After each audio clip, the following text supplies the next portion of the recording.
Good afternoon, students. This is Keith Burgess-Jackson. I'll be your professor this semester in Biomedical Ethics, which is Phil 3319-001. My objective today is to go over the syllabus with you and talk a little bit about what the course will be like. I'd like to welcome you. It's our first day of class. If you have been to UTA before, welcome back. Sorry, my voice a little bit weak today. And if this is your first semester at UTA, welcome to the university. I'd like to begin by talking a little bit about you. I have in front of me the class roll for this course. It has 30 names with your grade level and your major and minor. And I thought it'd be interesting to tell you that we have quite a diverse group as far as majors and minors are concerned. Of the 30 people enrolled in the course as of yesterday evening, there's at least one major in all of the following disciplines: nursing, university studies, philosophy, biology, architecture, public health, history, biological chemistry, microbiology, psychology, and one called biochemistry. Now, I don't know how that differs from biological chemistry, if at all. So you can see that we have a diverse group of students as far as your career plans are concerned. There's also some diversity in terms of your grade level. Of the 30 students, 16 of you are listed as seniors, which is more than half. An additional 9 of you are listed as juniors for a total of 25 out of 30. One of you is listed as a sophomore, and 4 of you are listed as freshmen. Now, this is a 3,000 level course, and while there are no prerequisites for the course, it is an upper level course. So if you're one of the 4 freshmen or the sophomore, maybe you should rethink being in this course. I'm not going to try to keep you out. It's ultimately your decision, but I will tell you that the course is pitched at juniors and seniors. I consider it an upper level course, which is why it's prefixed with a 3,000 number.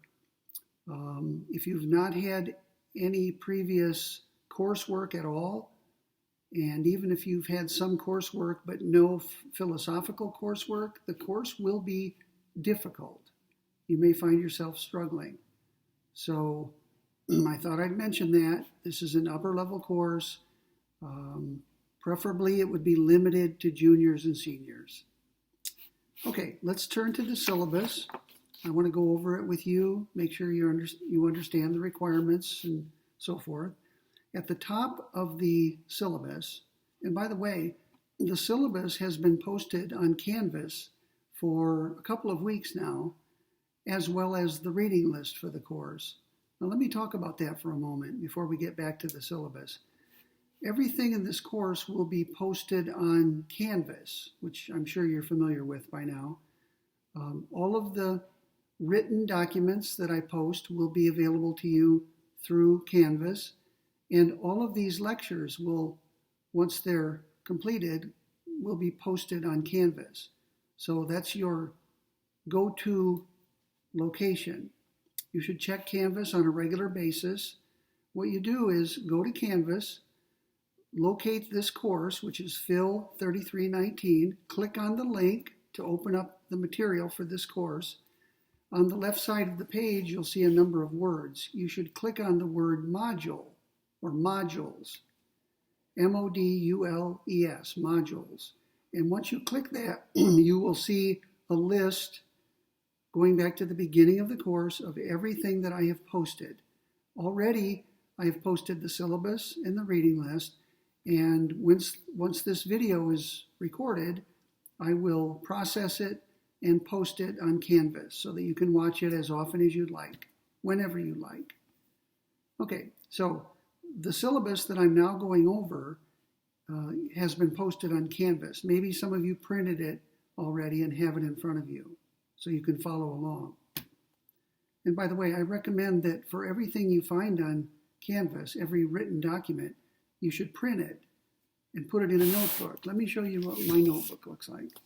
It's a 3-ring notebook, and whenever I have something that goes in the notebook, I punch holes in it.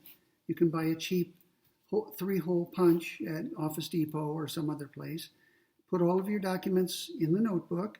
You may want to have little divider tabs like you see over here that say syllabus, reading list, and then maybe one tab for each author we discussed this semester.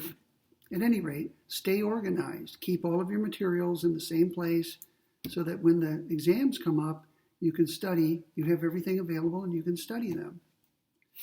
Okay, so let's go over the syllabus. At the top of the syllabus, you see some basic information such as my name.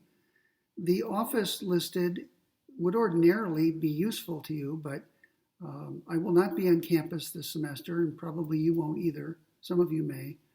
I don't think I've been on campus in almost a year. Once we got word a year ago during the spring semester that courses would be going online, I stopped going to campus, and I haven't been back since. So I will not be in my office this semester. The telephone number that you see there rings into the departmental office. I don't even know whether anybody will be there this semester, so you should probably not even bother calling that number. If you need to reach me, use my email address, which is listed on the syllabus.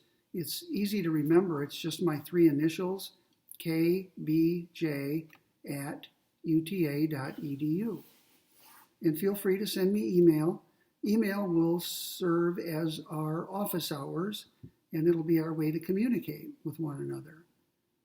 Yesterday, you know that I sent out a mass email through MyMav to all of you, just giving you a heads up that my first lecture would be posted today. So sometimes I'll send out a mass email, one that goes to all of you. But of course, if you write to me directly with a question, I will respond only to you, naturally. So feel free to use email to communicate with me. The next item on the syllabus is called Faculty Profile page. If you are interested in my publications or courses I'm teaching or my service work for the university, you can click on that link and check it out. Every professor is asked to put that on his or her syllabus.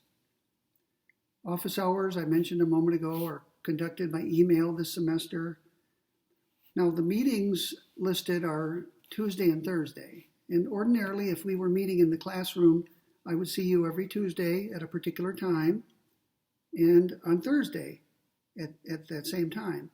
Now, this semester, we're doing online instruction, so it's not so important that I put up my lectures on Tuesday and Thursday. What I will guarantee is that each week you will have 2 lectures posted on Canvas. Which days I post them will vary. They'll probably be a couple of days apart. So if I post the next lecture, well, let's look at next week. Suppose I post your first lecture next week on Tuesday. Probably the second one will be on Thursday. There may be a week where your first lecture appears on Monday and your second one appears on Wednesday or Thursday. And it may be that some weeks I will put up your lectures on Wednesday and Friday. It could even happen, and I say it could because it has happened in the past. It may be that in a particular week I'm busy with committee work or something else, and I have to post your video on the weekend. I recall posting at least one video on a Saturday or Sunday during the fall semester. So it's really not important which days I post the videos or which days you watch them, as long as I get up 2 each week. So let's give each other some leeway as far as when the videos are posted and, of course, when you watch them. The videos will stay posted all semester, so you can watch them when you want. You can watch them as often as you want. You can watch just part of one if you want. Open up the video, find the discussion of a particular topic, watch it or listen to it, and then close out the video and go do something else. So one nice thing about this technology, unlike classroom teaching, is you can watch the video when you want and as many times as you want. In the classroom, of course, it would be different. I would give one lecture, and if you weren't there, you would be out of luck. You would have to get notes from some other student. So one of the nice things about this format, this online format, is you can watch lectures when you want and as often as you want. Now, how long will these lectures be? Ordinarily, for a Tuesday-Thursday course, I would be lecturing for an hour and 15 minutes. Technically, it's an hour and 20 minutes, but I always try to stop at an hour and 15 minutes. Now, in the classroom, we usually have discussions. The students will raise their hands, ask a question, and it will take me some time to respond to it. And sometimes it goes back and forth for a while. Sometimes other students get involved. So it gets interesting. We can't have discussions with this online medium, so some of the time that we would ordinarily spend in that 1 hour and 15 minutes won't be necessary. So I'll probably lecture for about an hour at a time. The extra 15 minutes that I'm chopping off would probably be taken up by discussion anyway. So give me a little bit of leeway. There could be a day when I say everything I want to say that day in 50 minutes. But there may be other days when I go an hour and 15 minutes. But I'll try never to let it go longer than that, an hour and 15 minutes. For one thing, you can probably tell my voice gets a little bit weak as I go along. I've already today done a lecture for my ethics students. So this is my second lecture, and so my voice gets weaker as I go. I think from now on, I'm going to do one lecture each day. So that's a total of 4 lectures per week for me. And I think that'll help my voice stay a little bit stronger. Okay, the next item on the syllabus is called course description. You can read that over for yourself. It gives you a little bit of insight into what biomedical ethics is and what kinds of things are covered in a course like this. Now, it's a big field, I should tell you. The field called biomedical ethics encompasses a great many topics. And within each topic, there are lots of different viewpoints. So naturally, in order to cover anything at all in this course, we're going to have to be very selective. And what I've done is I've chosen 9 different topics that I think are topical, which means they're relevant to what's going on in the world today. They're interesting. And the readings that I have chosen for these topics, I think, are accessible to students like you. Students, in other words, the essays aren't overly technical. I think you will be able to read them and understand them. And then, of course, when you watch my lectures, your understanding will only increase, because that's my goal. My goal, primarily, is to help you understand what you're reading. So think of the authors of the various essays and me as co-teaching the course. So the author of the essay and I together are trying to help you understand some topic or some issue. Now, here are the topics that we'll be discussing this semester, and I'm just going to read the headings from the syllabus. Number 1, efficiency in healthcare spending. Now, that may sound very boring, but I think when we get started on it this week in my next lecture, I think you're going to find it very, very interesting. I've taught it a couple of times now, and I think it's a very well-written and important essay. You may not agree with the author, and that's okay, but I want you to understand what she's arguing and what she's claiming. That's always the case, by the way. At no point in this course will I be trying to persuade you of anything.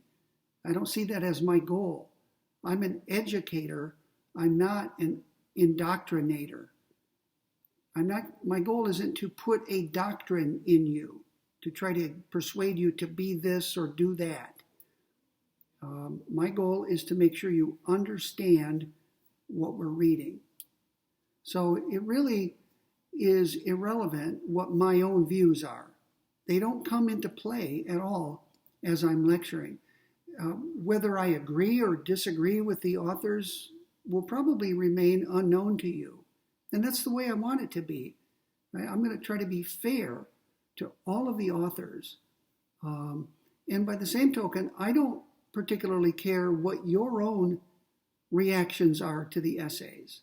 I don't care whether you agree with the author or disagree or why.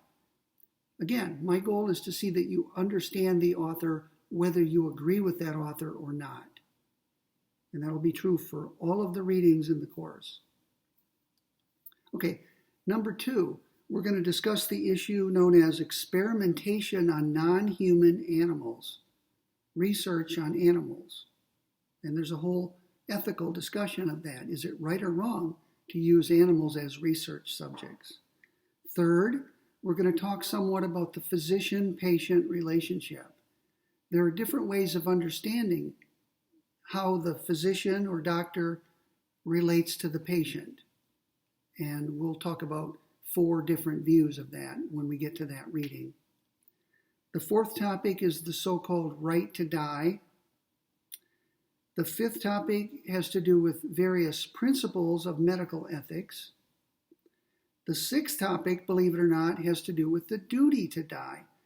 Some philosophers and others have argued that when you've reached a certain age and you've lived a long and fulfilling life, you should no longer draw upon healthcare resources. You should kind of withdraw from the healthcare system to some extent and allow yourself to die.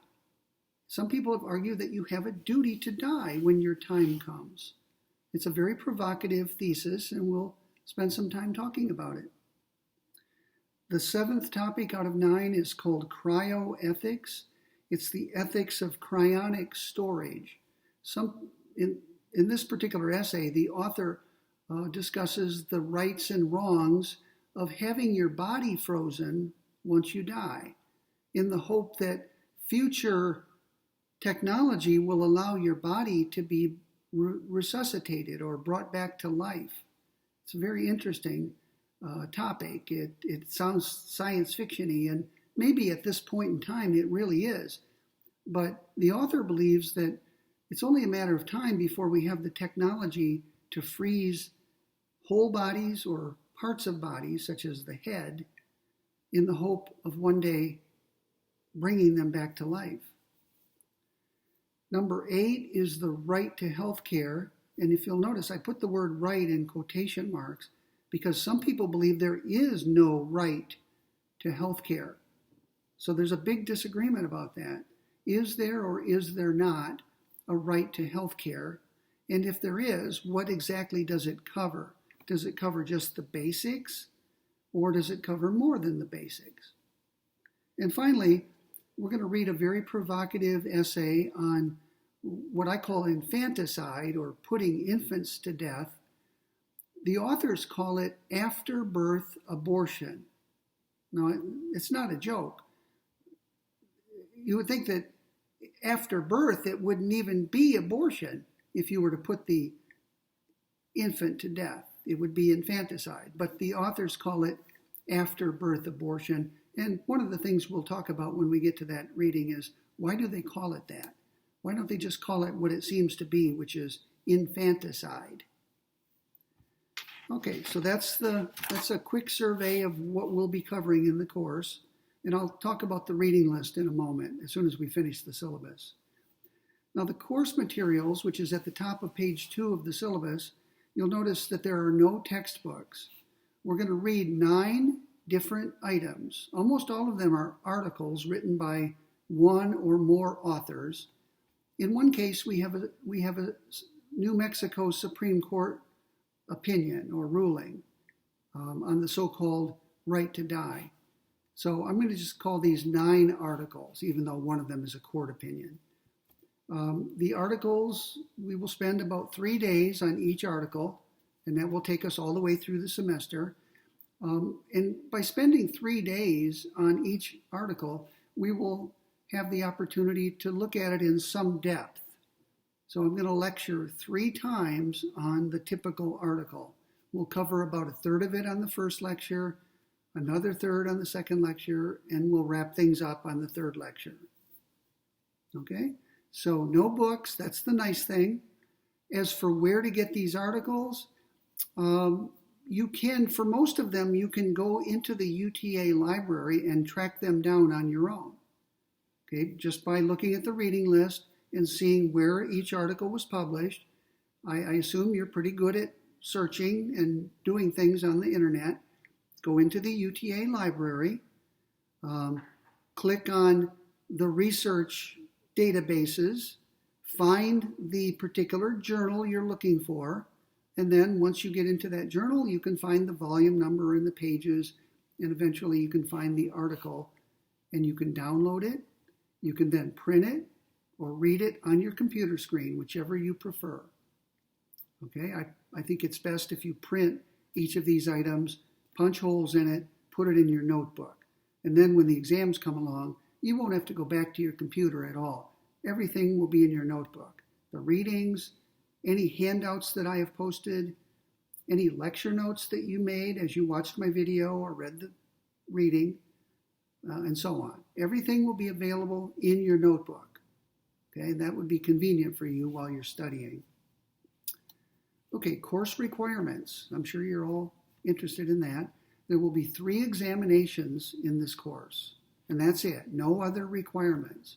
The examinations will be spaced out evenly, so about a third of the way into the course, we'll pause and you'll take your first exam, and then we'll go to another third of the course, and you'll take your second exam, and then we'll wrap things up. At the end of the semester, you'll take your third exam. So each of the 3 exams will cover about the same amount of material. Each exam will be equally difficult, and you'll have the same amount of time to complete each of the 3 exams. So the 3 exams are equally weighted. Okay? It's not the case that the third exam counts for more, which is how some professors do it. I'm not doing it that way. Now, the exams will be given on Canvas. The exams will be of the following nature. There will be 10 true-false questions for each of the exams. Each of them will be worth 1 point. There will be 30 multiple choice questions, each of which is worth 3 points. So 1 times 10 is 10 points. 3 times 30 is 90 points. 10 plus 90 is 100. So each exam is worth 100 points. There are 3 exams, so the entire course will consist of 100 points. That would be a perfect score. Okay? If you got 300 out of 300, I salute you, but it could happen. How many do you need to get an A? Well, I'm going to use the standard 10% grading scale. So you're going to need 90% of the available points, which is 270, to get an A. So at the end of the semester, when I add up your 3 exam scores, anybody whose score is 270 or higher will get an A in the course. If you get somewhere between 240 and 269, you will get a B, and so on. So you know in advance how many points you need to get a certain grade. And once the first exam is over, you'll have an even better idea of what your chances are of getting a certain grade in the course. So for example, what if you got an 85 on the first exam? Can you still get an A in the course? Yes, you can. You're only 5 points behind, which means you have 2 exams to make up those 5 points, which can be done. If you got a 95 on the first exam, don't get complacent, because you've certainly not nailed down an A in the course. You could easily lose those 5 points on the other 2 exams. So think of it this way. You need 270 points to get an A, 240 to get a B, 210 to get a C. Rack up as many points as you can on each exam, and we're going to let the chips fall where they may. Okay, so I'm going to leave it up to you to get 270 or more.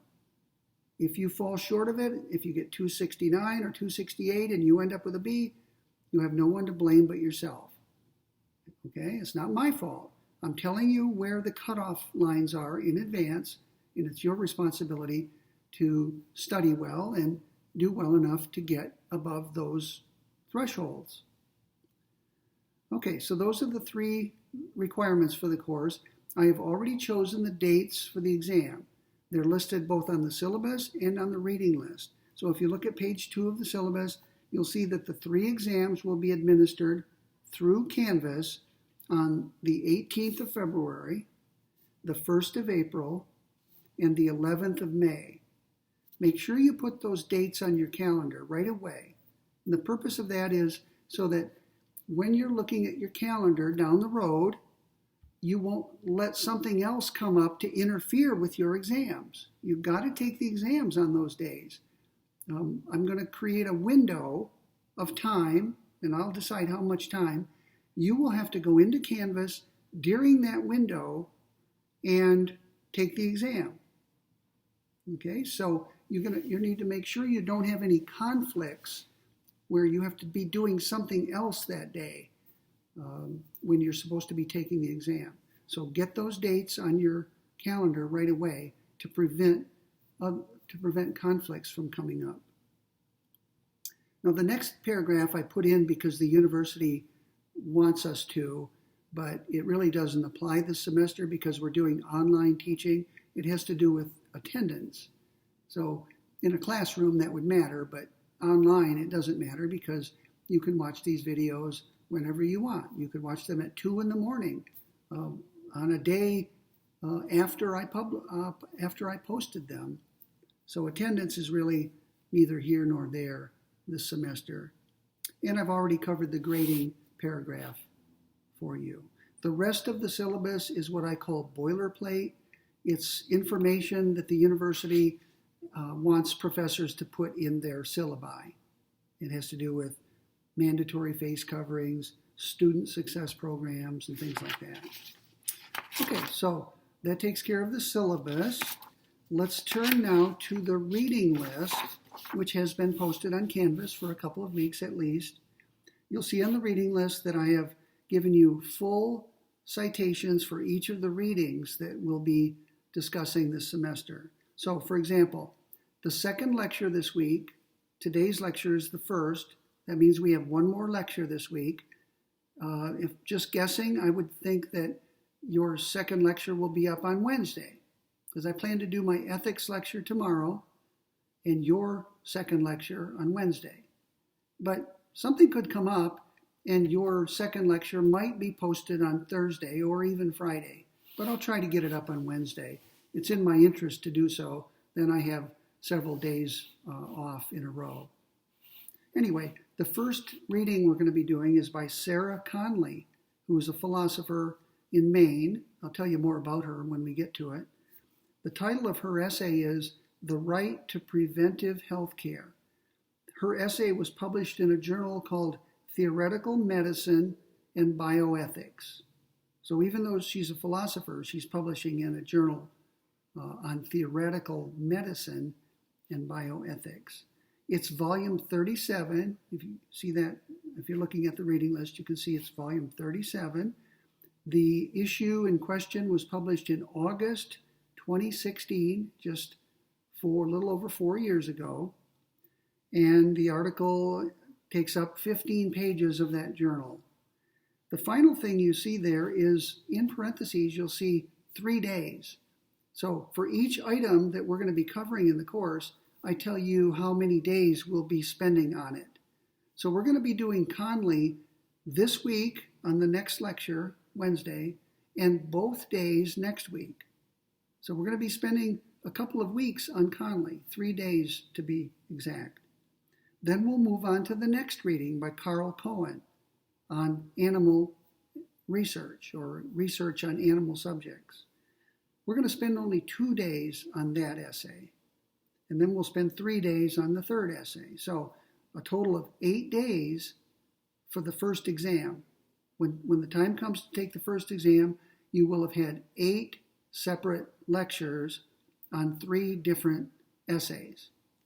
And we're going to continue like that through the rest of the course. All of the citations are there. If you want to go into the library and start locating these items, that's fine. I think I will go ahead and post each item on Canvas, even though some of them can be acquired on your own through the library. So suit yourself. If you want to go in and get them early and start reading them, then do so. I'll probably post each lecture just a few days before we get started on it.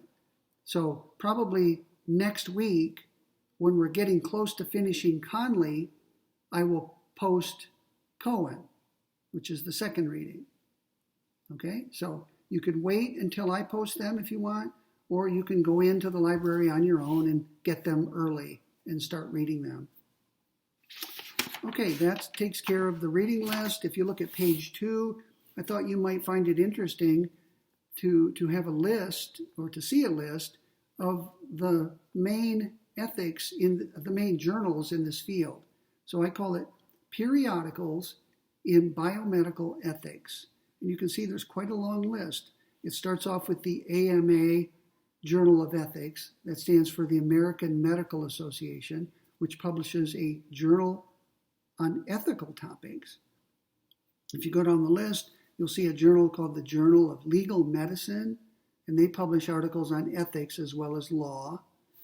You'll see near the bottom a journal called Public Health Ethics, and a journal at the very end of the list, Theoretical Medicine and Bioethics. In fact, that's where Sarah Conley's article was published.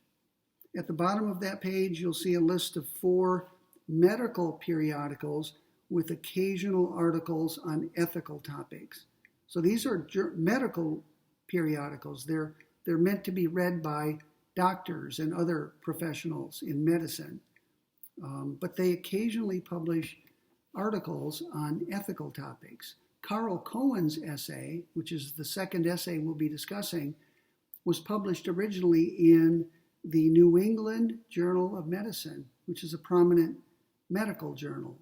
So here was a philosopher writing about an ethical topic in a medical journal. So he obviously wanted to address an audience of doctors and researchers rather than philosophers.